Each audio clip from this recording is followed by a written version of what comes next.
All right, I'm here with Dr. Amanda Merritt from Dental Partners of Southwest Georgia, and we're talking about childhood dentistry this morning. And an article I was reading that I believe you provided us, it talked about childhood tooth decay is the #1 childhood disease. I was a little surprised, I guess, but when you really start to think about it, you're not really that surprised. You just don't really think of tooth decay, and when you say disease, it just doesn't really hit home until you really start to think about it. Tell us how prevalent this is, and what can we do to combat it?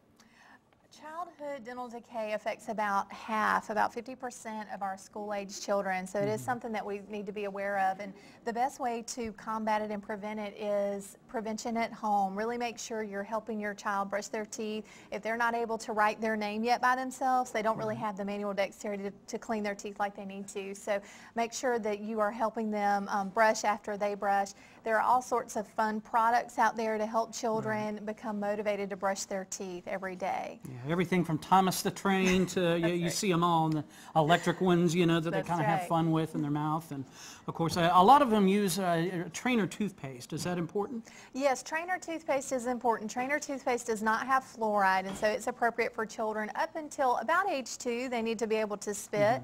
After they can spit, make sure that they are using an approved toothpaste that has fluoride in it. Fluoride is very important for helping prevent childhood decay also.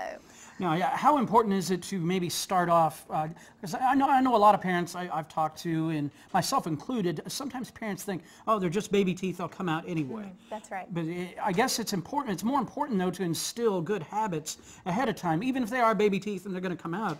If you don't start good habits at a young age, then they may be poised to have bad habits at an older age. That's exactly right. Not only is it important to start the good habits early, but also baby teeth are important to maintain for space maintenance, because those permanent teeth still need somewhere to come in, and also you don't want to have any permanent damage to the permanent teeth that are underneath the baby teeth. So it's all very important in children. Okay, and so how often should small children, young kids and the like, how often should they come to the dentist? Well, the American Academy of Pediatric Dentistry recommends that children start seeing the dentist about age 1. In my practice, we start seeing children at about age 3.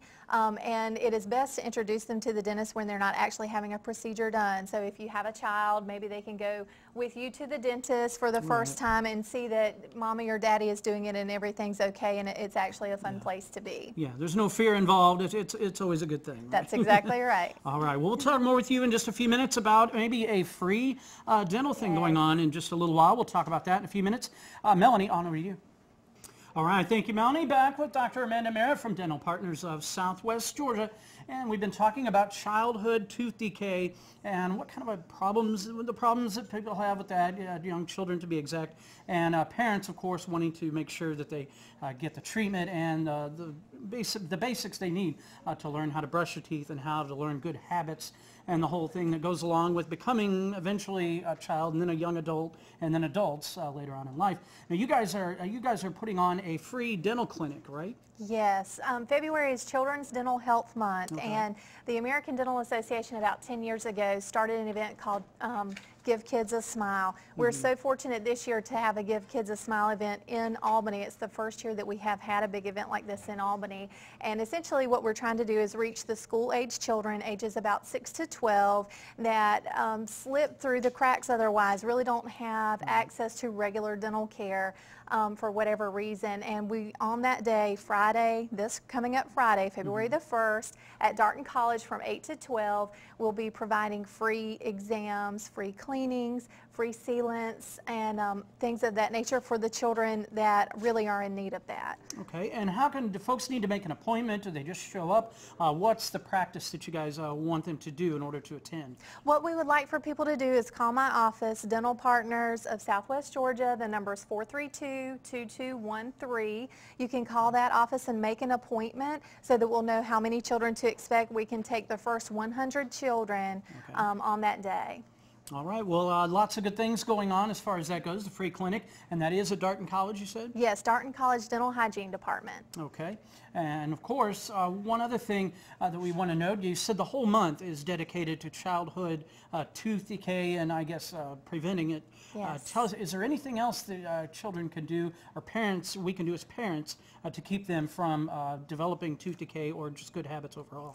I would say the most important thing that you can do at home is make sure they are eating healthy snacks, avoid sugary snacks as much as possible, and the hidden sugars. Sugars are hidden in things such as juices, sports drinks, soft drinks, and so just really make sure you're very careful about what your children eat that involves those hidden sugars. Make sure they don't go off to bed after brushing their teeth and drink something and then go to right. sleep. A lot of times they try to, you know, Sneak it in yeah, there. they try to sneak it in there right as they're heading off to bed. You know, can I have a juice? Can I have a drink? You know, blah, blah, blah.